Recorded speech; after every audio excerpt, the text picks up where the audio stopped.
And it's 10 Springtrap. Craftix Gaming's YouTube channel features a video of a real Springtrap costume, and honestly, it's terrifying. Springtrap is the main animatronic of FNAF 3, and this costume is freaking nuts. This is a very good costume, and while Springtrap may not be the scariest animatronic, he's not someone I'm gonna want to tussle with. However, I want to talk about what's going on with this character because, my guy, you dressed up as a possessed man who is inhabiting an animatronic, unable to die but still decaying. You are quite literally dressing up as a serial killer. Like in the FNAF world, if you dressed up like this, it'd be like if you dressed up as Ted Bundy in this world. And if you want to be in FNAF that badly, okay, don't dress as the serial killer, is all I'm saying. And I know that's ironic coming from me, okay, given what I'm dressed like at this moment. Do I look like I want to be in Five Nights at Freddy's? Have I made things seem like I want to be in this world? Because if I have, you need to watch more of these videos, okay? Also, I'm dressed up as the purple guy who makes no appearance in the actual FNAF world, okay? There is no actual, there is the actual purple guy, but he doesn't look like this, okay? The purple guy that I am dressed as is not actually a real version of the serial killer in their world, okay? I don't want to be in that world. Those doors aren't it, Chief. They ain't it. No, the doors ruin it for me. And 9, Scrap Baby. Scrap Baby is a creepy animatronic. No ifs, ands, or buts about it. Scrap Baby is by far creepier than the normal baby animatronic, and this costume certainly does it justice. Animatronics are a difficult costume to really make, since we're people, and unfortunately do not have robotic limbs for the most part. Or if we do, we typically try to make it look like a real leg instead of a robot leg. But a Scrap Baby is even more difficult since, you know, it's a scrap animatronic, and it has a giant freaking claw in its hand. Scrap Baby is a very damaged and recycled version of Baby with a realistic reddish orange kind of bodysuit, light blue stuff, yellow pigtails, and okay, she wears an orange top with red frills, and it's just super damaged, okay? Like this, she's very damaged. Mentally and physically. Yet somehow Instagram user Gaius Bazzani was able to recreate this in an awesome way. So, very well done. And at 8, Vanny. With Vanny being an upcoming villain and already one of the most popular characters in the series, there are bound to be plenty of costumes of her. However, this one from Rojito Uwu on Twitter is probably the most accurate and creepiest one I've seen. Vanny being a reluctant follower does in a way technically make this a glitch trap cosplay as well, but we won't really talk about that because that's not what counts. This costume is probably the most realistic costume on this list because, well, Vanny in the games ended up making her own suit and is just a human inside, whereas like the other characters like Scrap Baby or Springtrap are animatronics as well as sometimes part human, be it soul or another body. And Rojito's costume follows the exact same concept as Vanny, just a person who makes their own suit, which makes this potentially one of the scariest things of all. I mean, technically it's not the same thing because they're not possessed and enticed to make it by the person possessing their brain, but I mean, it's close enough. I mean, they could be possessed for all we know. I don't know. The arcade is probably the biggest reason anyone went to Chuck E. Cheese, the second being the recycled pizza conspiracy, and the third being because of the characters. However, the kids this time around will be coming for the FNAF characters and be staying for the arcade. The arcade could be filled with the normal games we see at normal Chuck E. Cheese's: skee-ball, whack-a-mole, basketball, knock-a-clown, all the rest. However, the biggest showstoppers could be FNAF-themed versions of these games. Whack-a-mole could be Whack-a-Mini-Rena, and Knock-a-Clown, you know, the one where you like throw the balls at the clown or like you throw them at his teeth, could be Popping Balloon Boy's balloons. There could be a photo booth that puts a nightmare animatronic or Springtrap behind the people in the booth for a real scare, and you could include custom games like Fruity Maze, Midnight Motorist, and Security Puppet. There are plenty of people who've made their own arcade cabinets. Take this one from the YouTube channel I Like to Make Stuff. Bob does an incredible job. And all Scott would really need to do is code full versions of these games. Oh no, a game dev having to code new games, so difficult. Actually, not even new games, games that he's already made, just full versions. The games would be incredibly popular and would result in high revenue since they wouldn't really provide tickets, so they'd just be spending coins to play real FNAF games, but getting nothing other than that in return so your prize counter doesn't lose anything. This is how the businesses think. They could also make machines for arcade versions of the original FNAF games, maybe having buttons that flip through cameras and you need to find Foxy before he gets to you or something along those lines. The prize counter could have a real version of the FNAF puppet box there. playing its signature music to provide a reason for why it's still closed. However, this could potentially be opened at night during the horror nights. If not, the person working at the prize counter could simply be dressed like the puppet. The prize counter could offer things similar to the one from Help Wanted, and offering signature items such as stuffed baskets of exotic butters, which have already been made by Funko. They could also offer FNAF Funko Pop figures, with rarer ones being valued higher, as well as potentially Switch and console versions of the games, along with the smaller prizes that are just meant to keep people from getting the big prizes by saving up. You know, the kids will impulse buy them. That's why they're there. This could also feature recreations of things like the Lore Keeper ending certificate, which you could potentially get by presenting something given to you after beating all 3 of the FNAF 6 games. You know, the ones in the custom cabinets I mentioned. There is way more we can talk about this, trust me. Well, first of all, let's get this out of the way instantly. If FNAF was real, it would be horrible. Just straight up. 5 kids would have gone missing in one of their locations, and the company probably would have closed down. But let's assume that people would still end up going, whether it's because they didn't believe the lies or thought that the government made it up, or because it's their choice, or because they're a YouTuber who wants views. Why are you looking at me like that? Well, assuming that people still went to the restaurant because perhaps maybe they vanished around the area instead of inside the place, what would it be like to live in a real Five Nights at Freddy's? For a kid, it would be pretty awful, but you also wouldn't know it.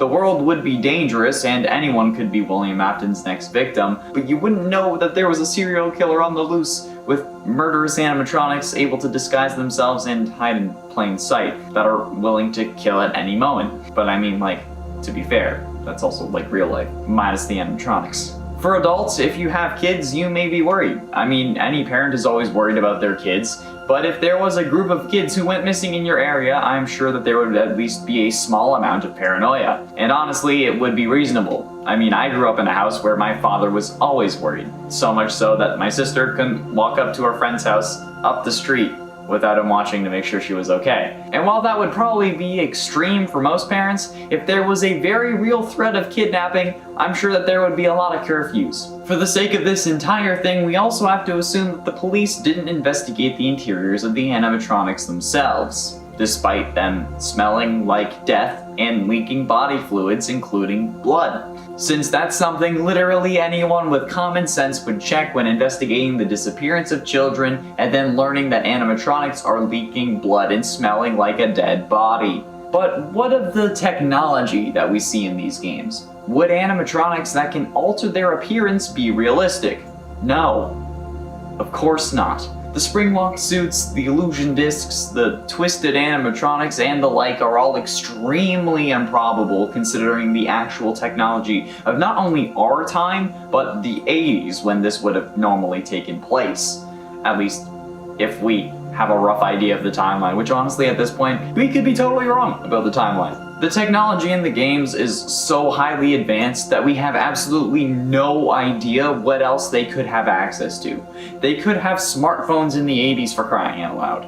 And if they don't, then William should have capitalized on that rather than murdering countless innocent kids, because he could have literally been a billionaire. Not to mention the countless hours of searching through all the games and then the logbook and oh my god. And yet still nobody has figured out FNAF 4. There aren't many new things he could do to bring us innovative ways for hints, unless that's what this place would be for, and he used this place as an ARG of sorts, where you can get lore clues and maybe even some answers to things like FNAF 4, or even who caused the bite of 87, so we can have a definitive answer instead of being stuck on either Mangle or Toy Chica or Golden Freddy. Hell, pull a WandaVision and base the series off a new decade each week so we can actually be there for the bite of 87 when it takes place and then gets shut down and then it reopens the next week as a new decade. Huh? And for those people saying Scott already said he wouldn't do it, first of all, people change their mind all the time, whether the reason is financial or not, and this place would be a huge success, especially after Chuck E. Cheese closed over like 30 locations. The timing couldn't be better at this point, honestly. The big problem with this is the danger, and while I'm sure Scott would have as many security measures as he could, we need to remember what the story of the games is. It's about kids dying in these restaurants, and by one of the creators of the restaurants no less. I'm sure that Scott doesn't want to end up like Henry, These issues only heighten when you look at the discussions on this. I've seen comments on our videos talking about how they'd be happy to get stuffed inside of Freddy, and how they'd just be happy to die in Freddy Fazbear's. I'm not even going to make a joke about how you would rather want to be stuffed into Toy Chica, but also the comments about how they want to kill someone in a FNAF location, or how they want someone to kill someone in a FNAF location. No. Or how they want someone to go missing and the story of the games to be real. Look, I know you guys love the game, okay? I love it too. The story is incredible and cryptic in all the best ways. But what the hell? Like comments from the last video talking about what could be in like a real FNAF. Someone had commented, bro, if this became a thing, I would want to get murdered so I can possess a suit. That would be so epic. Ah, yes. No, it wouldn't be epic because you'd be dead. Possession isn't a real thing in the real world, okay? And even if it was, we don't know how it works. It's not like if there's a real world version of FNAF, that agony will be what determines you possessing something, okay? If possession was real, it wouldn't be something that simple, and it wouldn't be something you can control. And at that point, if you want to be murdered, it's not murder. Okay? It's self-assisted murder. Because, you know, if I say the actual word, YouTube's gonna flag this video. But that wouldn't cause you agony. You'd be happy to die. It wouldn't even work in the FNAF universe sense. But it's reasons like those that will ultimately get Scott to shut down this idea permanently. And even if they're meant as jokes, he probably wouldn't want to take the chance because, well, they may not all be jokes. And if anyone got hurt or worse because of something he opened, honestly, I don't think any of us would be able to forgive ourselves if we were the cause of that. And at 7, Ennard.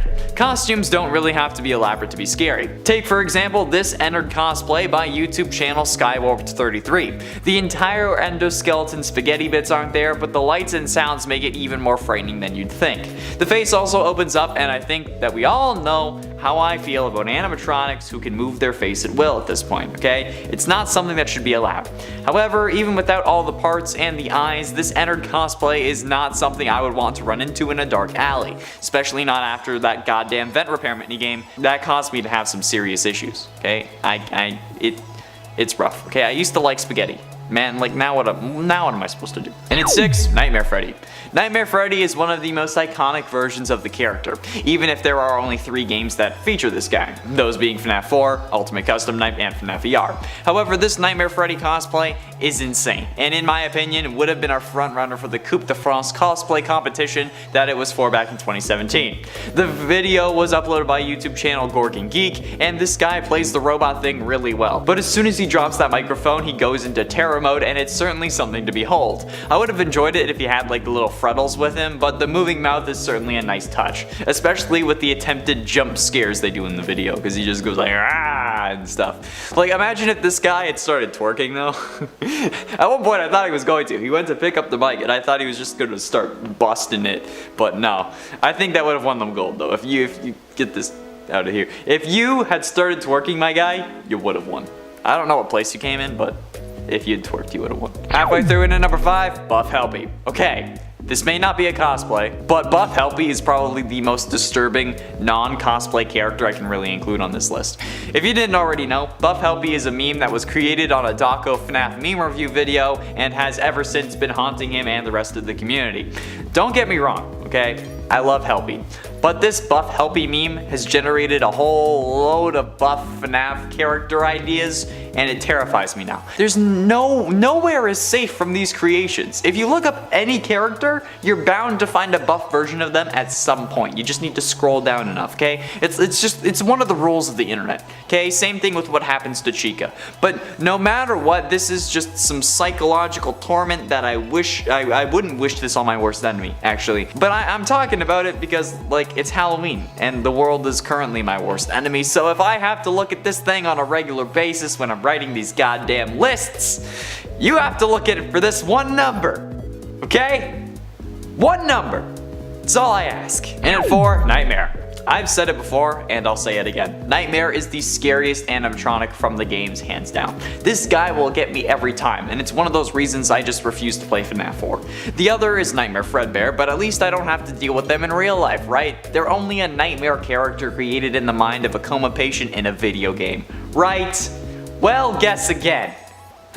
Thanks to Zom Bunny Creations on Amino Apps, we get both Nightmare and Nightmare Fredbear. Ironically, Nightmare Fredbear is played by their twin sister. And I mean, it's ironic because, well, Elizabeth Afton is sometimes presumed to be Crying Child's twin sister. Anyway, these absolute hulking costumes are going to make me drop a load of my pants. Like, if I saw this in real life, holy crap.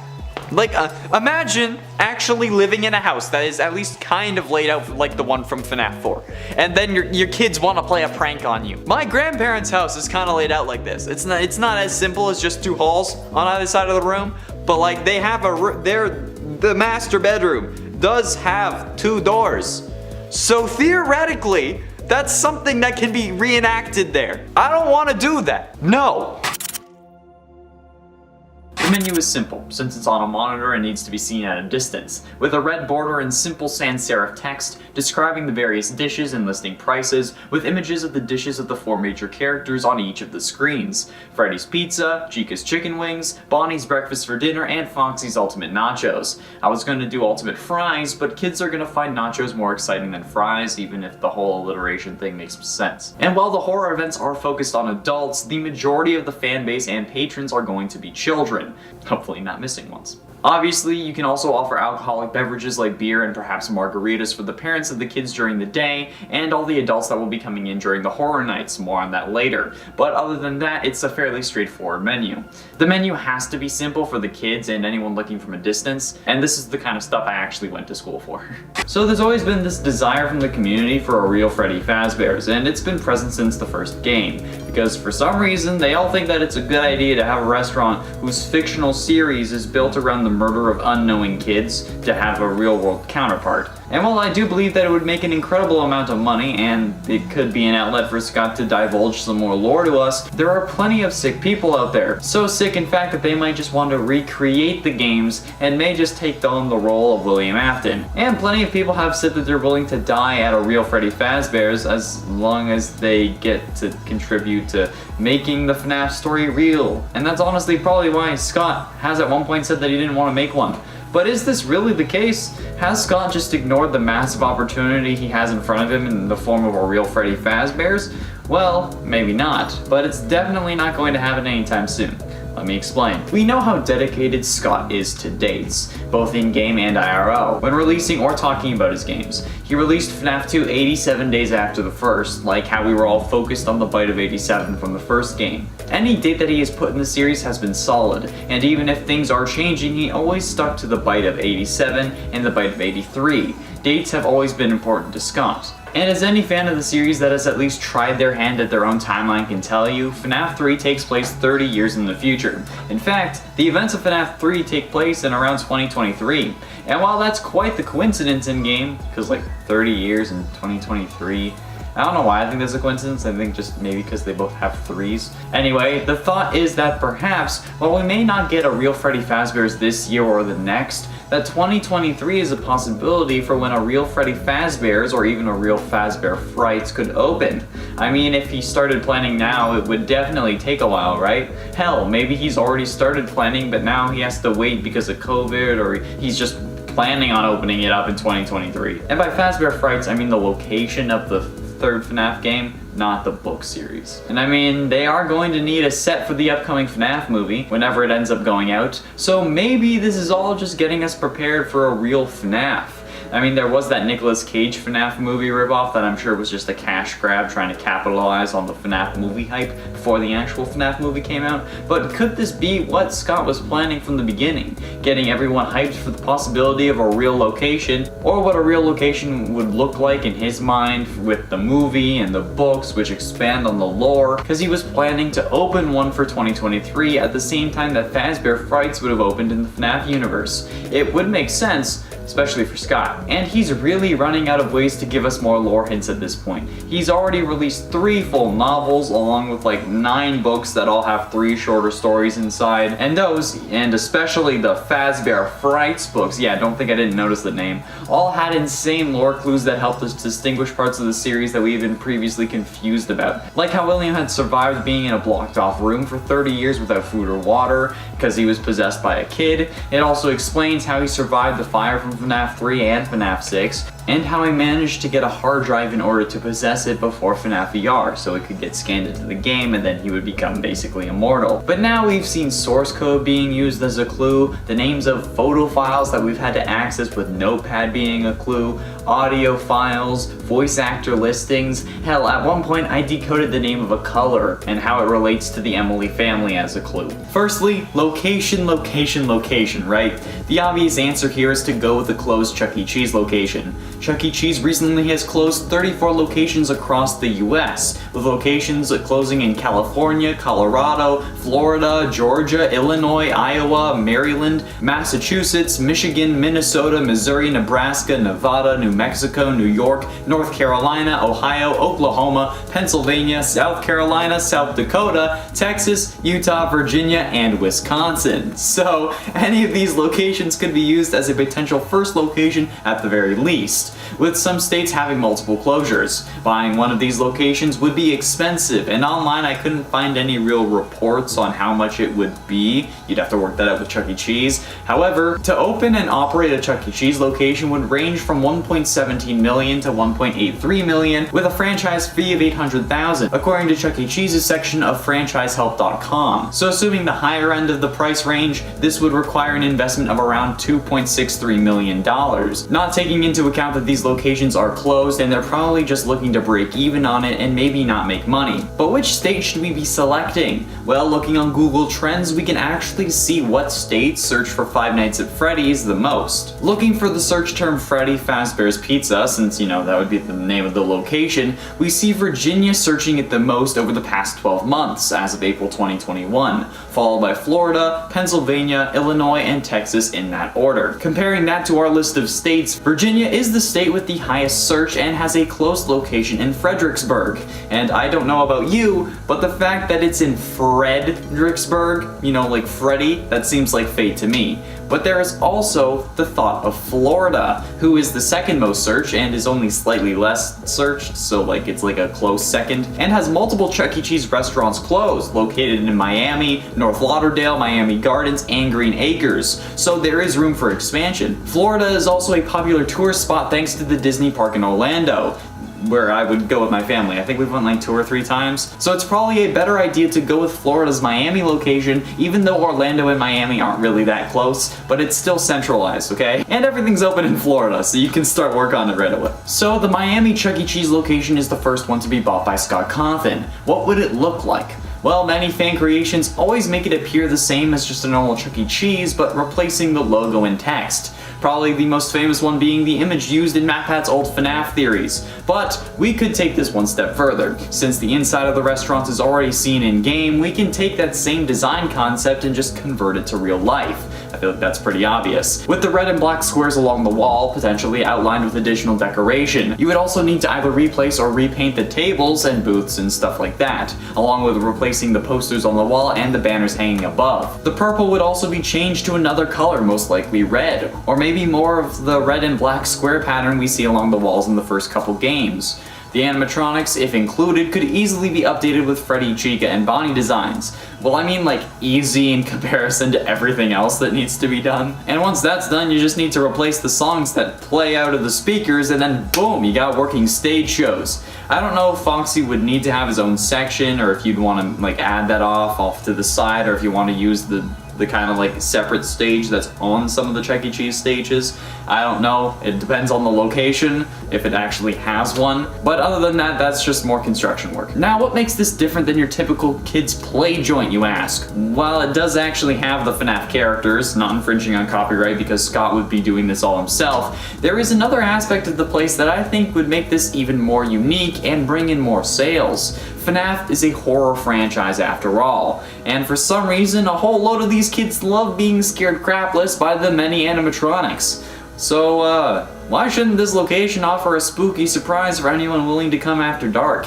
Much like how Security Breach will have a day and night cycle, why not let the restaurants have the same? Where instead of closing at 9 p.m., they swap to a creepy and horror-themed joint where the kids can come to get scared while eating pizza and playing games. The lights can flicker, you have people dressed up, like a year-round haunted house. We could even get some of the games we see in Pizzeria Simulator, like Fruity Maze and Midnight Motorist, and real physical arcade machines. All you need is a TV monitor. People do it all the time on YouTube. It would actually be an incredible idea that would suck in a lot more people and increase profits late into the night. This also works for adults who are fans of the series, who may not want to deal with the children and the kid-friendly atmosphere that the location would have during the day. This time frame would feature actors in the FNAF suits, but not Springlock suits because, well, we all know how that ends. But this would be just like a Halloween haunt for our Canadian friends or whatever Disney does. It's like Halloween Horror Nights or whatever it's called over there. People in costumes who can't touch but aim to scare, maybe jiggling some doors or hiring actors working as kids or patrons who get lured away, maybe even making a Nightmare Fredbear suit. There is so much that you can do. Oh, you can have like Foxy slowly peek out from behind it unless someone like looks or something like that. You can have him slowly peek out and then you can... Ah! Eventually, of course, you could expand, opening more Fazbear locations at the other closed Chuck E. Cheese's. And I feel like Chuck E. Cheese would be down for that too, because the resulting competition could help boost their sales as well, since there would be kids who don't want to go to a horror-themed joint at night, but have a newly ignited or rediscovered joy for pizzeria arcades and animatronic bands. And hell, even as a joke, you could open up Chica's Party World, because we all know that Scott's gonna have some form of like ARG with these locations if this is actually a thing. Scott, I have an idea for that too. Hit me up. The menu would serve pizza, obviously, but also themed meals like Chica's chicken wings or Bonnie's breakfast for dinner, since, you know, eggs. Maybe Foxy's flapjacks. It will definitely use a little work, but I'm honestly thinking it would taste and look incredible, both the menu and the food respectively. I have a design in mind, but let's be honest, I can't show my whole hand, can I? No, I actually gotta leave some stuff to actually hopefully make this a thing. So, cause you know, if there's some mystery, Scott might actually like, you know, cause we all know how he loves mystery. And Scott, by the way, I'm happy to help. I love this series and would travel to see a Fazbear restaurant like this happen. And if you go with the Florida location like I suggested, everything is open, so you're already good to go. Maybe not morally speaking, but just like roleplay William Afton and you'll be fine.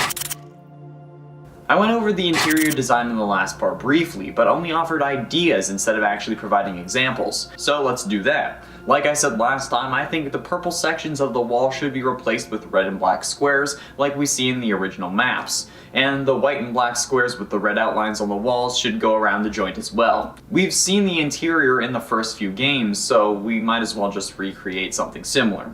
The booths could just be repainted, or they could be separated into sections based on what animatronic is your favorite. Same with the party tables, with sections for Foxy, Bonnie, Chica, and Freddy, with posters for each characters indicating those sections, as well as banners to indicate it overhead so you can see it at a glance. The stage may come with a separate section for Foxy known as the Galaxy stage for Chuck E. Cheese, which would easily be converted into Pirate's Cove. It's already a circle, you just put up a curtain. Getting close to the end, in at number 3, Glitch Trap. We know my issue with Glitch Trap, alright, okay? We know that I just want to watch William Afton burn and then leave him there permanently, hence why I'm wearing the costume. But I want him to actually be in hell and then stay there while we move on with another killer or something else in the series, please, for God's sake, Scott. I hate this always comes back thing that he's got going on. And despite being dressed as Purple Guy, I want William dead. So, when I saw this frighteningly realistic looking Glitch Trap costume, my nerves hit an all-time high. I think the sheer simplicity of the Glitch Trap suit is certainly something that makes this a creepy costume, since the stitches are very accentuated here. They're very clear on this version. Like, it might be like the higher contrast than like the actual suit in the games, because like you know that they're there, but you can't really tell. But like, either way, this is creepy. Plus, again, it's another version of William Goddamn Afton who already haunts my nightmares. So what the heck, Zombunny Creations, again, on Twitter this time. Why do you gotta do this to me? Huh? Why?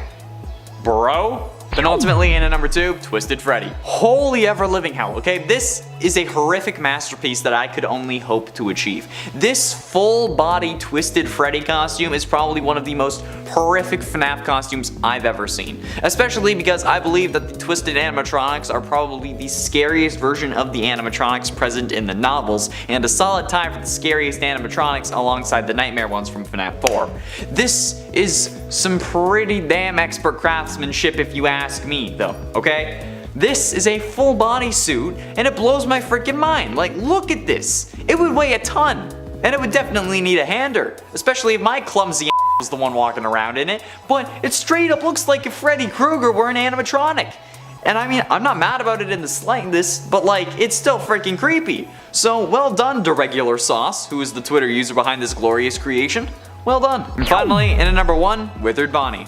This Withered Bonnie cosplay is probably the scariest damn FNAF cosplay I've ever seen. This is incredible and comes from the YouTube user The Nick of Time. At first, I legitimately thought that this was CGI instead of an actual costume, but lo and behold, it was just an insane costume. Glowing eyes and seemingly actually aluminum parts, and a chest that opens up that you can push it out with your other hand, which is honestly actually a decent scare.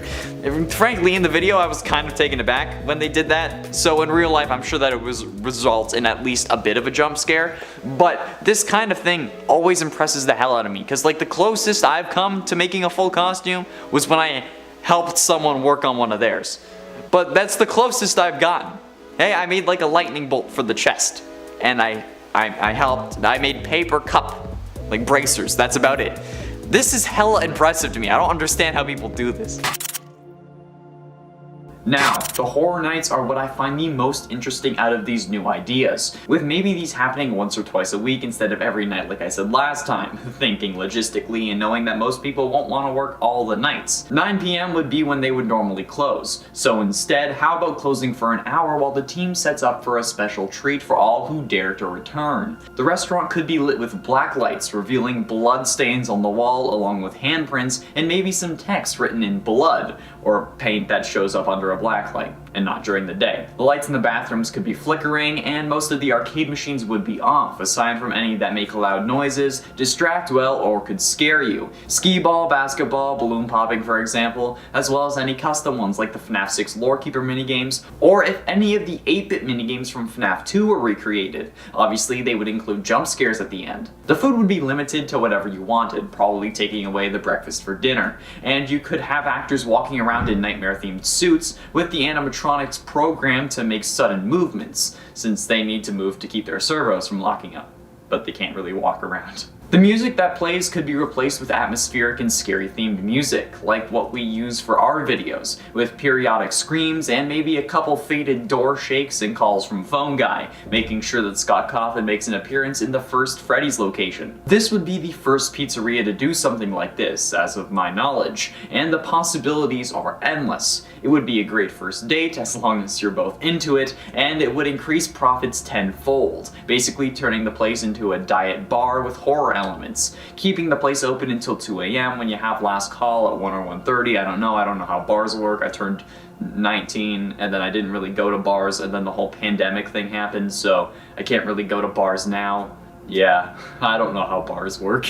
I could talk about cash flow and investments, but that doesn't really interest you, I'm sure. The highly advanced technology would have to be disregarded in terms of the abilities of William Afton, so while this seems like a fight that nobody could really win, realistically, it wouldn't be as bad as we think, at least in those terms, since even Chuck E. Cheese, the closest thing to Freddy Fazbear's in our world, obviously, still only has the most simple robotic abilities known to man, despite the popularity of Five Nights at Freddy's and their ability to capitalize on that trend by taking some of those concepts, like the advanced robotics, not the dead kids, and then converting them into real life, because like the concepts in the actual pizzeria, not having kids go missing, like I said, that's a bad idea. Although based on comments left on previous videos, especially about how a real-life Freddy's would happen, there have been plenty of people that are willing to die, or more likely to go to Chuck E. Cheese if it was more dangerous for some reason. Y'all are weird. But one final query. How would YouTubers handle it? Clearly, there are YouTubers in this world thanks to the mention of Matt Pat, or at the very least Game Theory in the Fazbear Frights books, so what of the others? Well, we would most likely not be talking about FNAF. Something that I'm sure a lot of you would enjoy, but also something that you wouldn't be aware of, which is a whole other can of worms that I won't be getting into today, because you wouldn't know about FNAF because FNAF wouldn't be a thing. However, I'm sure that there would be plenty of true crime and conspiracy YouTubers heading to a or the same Freddy Fazbear's where the kids went missing in order to solve the case, or really just talk about it and get nowhere with it. Sounds like someone I know. Since they don't have the clearance or the equipment to do an actual investigation, or on a potentially closed case. Shane Dawson would 100% have gone there for that same conspiracy theory video, and the psychic twins would definitely have showed up at some point and definitely sensed something, but not quite known what it was. Ooh. MatPat may have made a food theory video about it because he made a food theory video about Chuck E. Cheese, but the thing is, these YouTubers coming to investigate, would they be William's next targets? It's an interesting question because as far as we know, he's only killed one adult, and that was Henry. Every other victim has been a kid, so while they may be in more danger, there would clearly be a bigger issue in trying to deal with these YouTubers, especially if they get killed or die mysteriously shortly after visiting a Freddy Fazbear's Pizzeria. It would probably start some form of curse rumor that would only get more people to go there to try to solve that case. But how would Freddy's have dealt with the pandemic? Would they have made enough to survive the years of quarantine?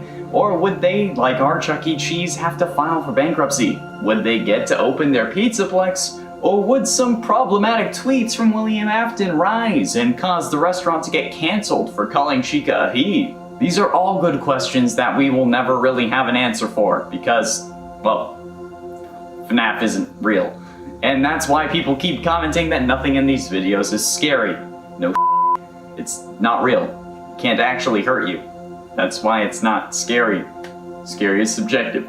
Just relax.